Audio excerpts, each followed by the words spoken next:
Good day mga ka-faith friends. Our gospel for today is according to Mark chapter 8 verse 14 to 21.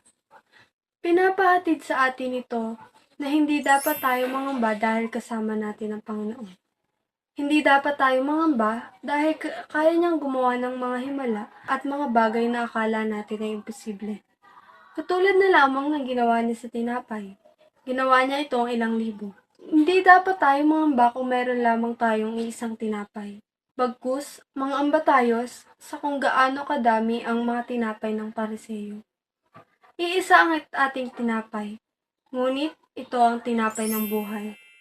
At tinapay ng buhay natin ay ang Panginoon. Mangamba tayo sa mga tinapay ng mga Pariseyo.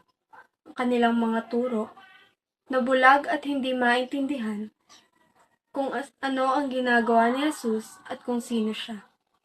Kaya hindi dapat tayo mangamba. Tayo ay manampalataya at manalig sa Kanya. Siya ay sa atin, nawa tayo din ay sumakanya. For more updates on our Gospel Reflection, please do subscribe to our YouTube channel, Facebook PH. You can also download the Facebook app, or you can also register at www.facebook.ph.